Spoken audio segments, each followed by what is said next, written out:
समाज एकजुट नहीं हो पाएगा। आगे बिरसा जी कहते हैं कि ये प्रकृति मेरी जननी है, इसकी रक्षा हमें हर हाल में करनी है। अगर समाज एकजुट होकर रहेगा तो कोई भी बाहरी ताकत हमें अपने वश में नहीं कर सकती है।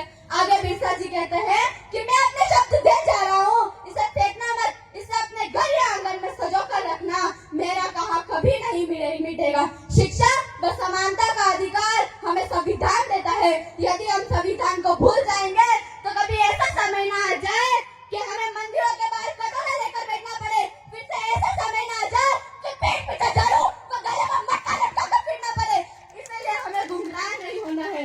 हमें अपने अधिकारों जैसे जल, जंगल, जमीन, स्वास्थ्य, शिक्षा की रक्षा करनी है और ये करने में हमें बहुत संघर्ष करना पड़ेगा।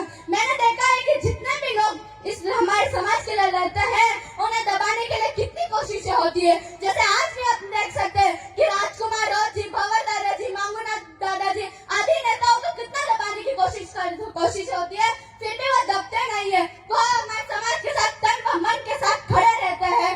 बिरसा मुंडा केवल आदिवासियों के ही नायक नहीं बल्कि पूरे देश के गौरव थे और रहेंगे। उन्होंने हमें दिखाया कि सच्चा नेता वही होता है जो अपने समाज के लिए निस्वार्थ भाव से संघर्ष करे। उन्होंने हमें सिखाया कि जो अन्याय के खिलाफ लड़ता है वही सच्चा देशभक्ति होता है। उन्होंने बिरसा नामक एक आंदोलन चलाया था जो सत्य, ईमानदारी और समानता पर आधारित था। बिरसा मुंडा ने हमारी देश की व्याप्त बुराइयां जैसे नशाखोरी, अंधविश्वास एवं आपसी भेदभाव को खत्म करने का संकल्प लिया था।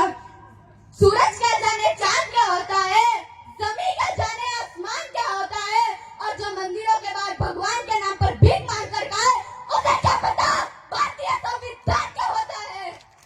मैंने आदिवासी दिवस पर एक भाषण दिया था जिसमें बहुत से लोगों के कमेंट आए कि इसके पिता को सरकारी अभियंता या फिर अध्यापक होंगे। तो मैं जानना चाहती हूँ कि जो भी भाषण देता है उसका मतलब ये थोड़ी है कि उसके पिता कोई सरकारी अभियंता या फिर अध्यापक होंगे। एक मामूली से किसान का बच्चा भी तो भाषण दे सकता है, क्या उसको ये अधिकार नहीं है?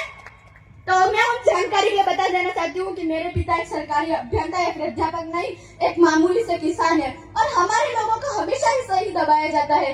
कैसे? एक बार हम आदिवासी दिवस मनाने के लिए इकट्ठा हुए थे तो हमारे सामाजिक कार्यकर्ता ने मंच पर 5वीं अनुसूची व पैसा एक्ट के बारे में बताना चाहा तो उन्हें कुछ दबंग व राजनीतिक लोगों ने उन्हें मंच से नीचे उतार दिया। मैंने सुना है कि संविधान में हर एक नेता को या फिर हर एक सामाजिक कार्यकर्ता को बोलने का अधिकार मिला है, तो उन्हें मंच से क्यों नीचे उतार दिया गया? तो तभी से मैंने संकल्प किया कि उनकी बात को मैं आगे बढ़ाऊंगी और तभी से मैंने संकल्प किया कि मैं बोलना शुरू करूंगी और आज तक बोलती आ रही हूँ।